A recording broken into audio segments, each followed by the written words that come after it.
Hello and welcome back to the Take 10 with Colliers podcast. I'm your host, Holly Brown, Head of Client Strategy here at Colliers. On Series 3 of the podcast, we are talking net zero carbon and all things ESG.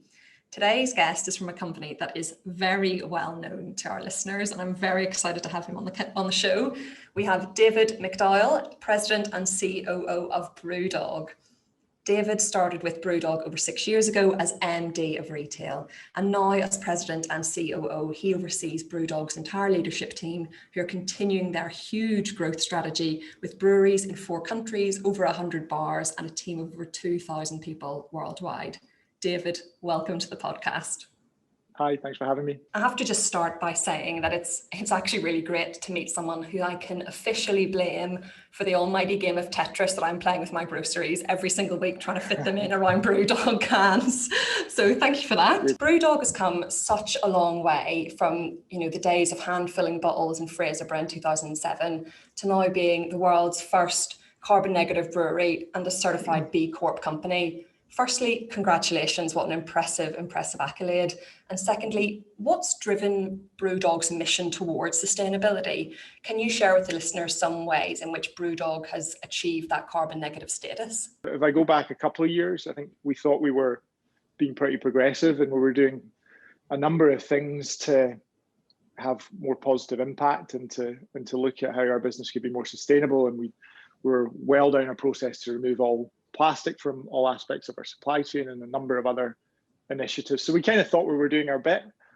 We were fortunate enough, a couple of us were fortunate enough to go to a dinner that a fabulous Scottish entrepreneur and philanthropist called Sir Tom Hunter ran, where he got David Attenborough to speak to the audience.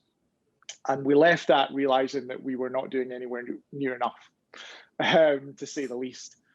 And we realized that we have a fundamental belief that business can and should be a force for good. And in this area, we were just not at the races. So, and our team really felt that as well, I think.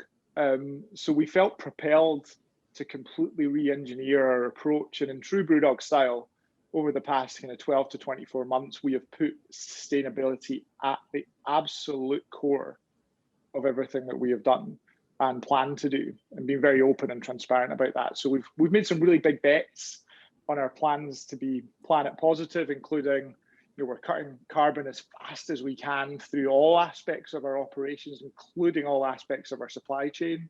We're in the process of investing £20 million in an on-site bioplant here at our brewery in Ellon in the northeast of Scotland, which will turn our wastewater into clean water, to green gas, to organic fertilizer, and to food grade CO2, and a number of other things. Where there's wind turbines powering this brewery now, which is amazing. I can look out the window and see our first electric vehicles starting to travel around the country delivering beer. So a really aggressive plan to overhaul our approach to sustainability and hopefully set a good example from our perspective, but hopefully inspire some other businesses to join us on the journey at some point as well.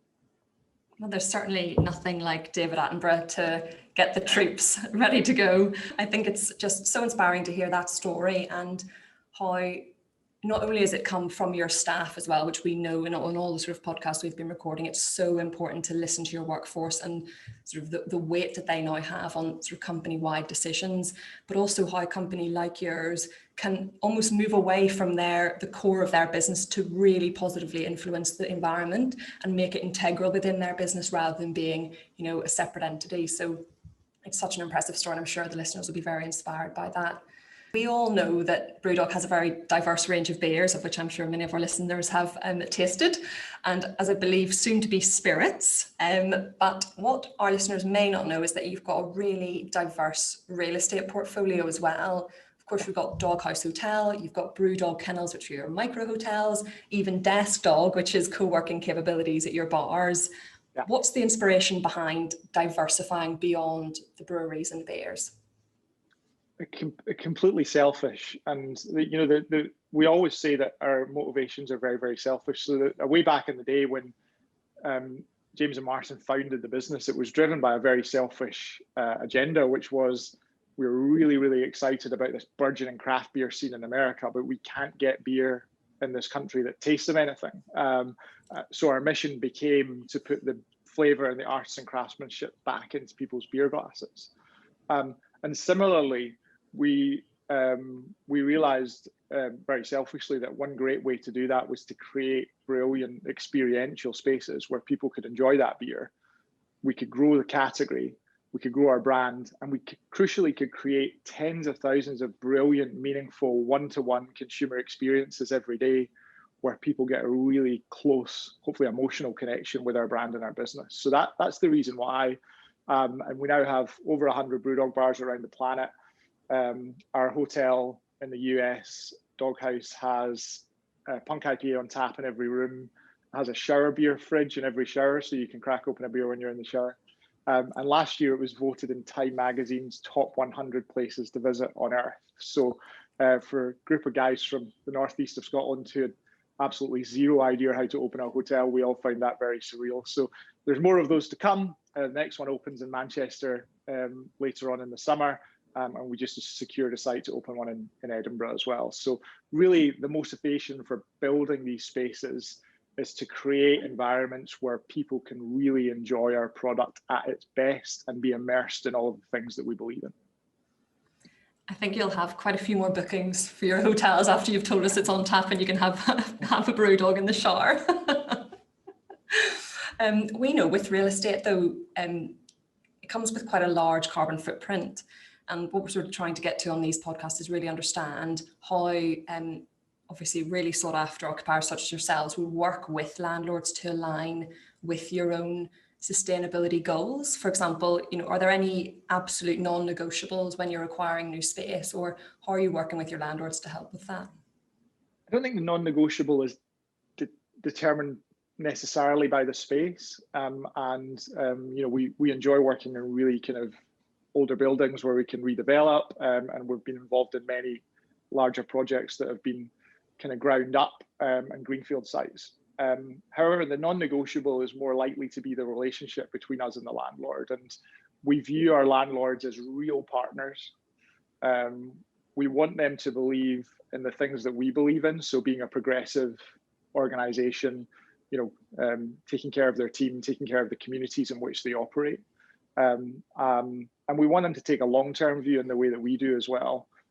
So for us, the real non-negotiable is fine. And even 100 and odd sites down the line and 15 countries down the line is still spending the time with our landlords to know that we're starting to work with someone where we can hopefully build a really progressive, long-lasting relationship that is focused on doing the right thing in the spaces that we occupy.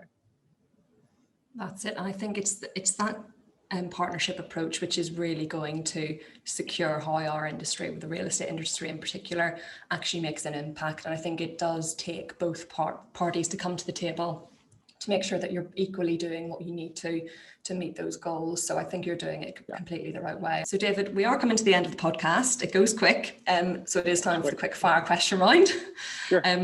As I said, I did actually have to change my questions because BrewDog are already growing forests and you already have wind turbines. So hope you're ready for these.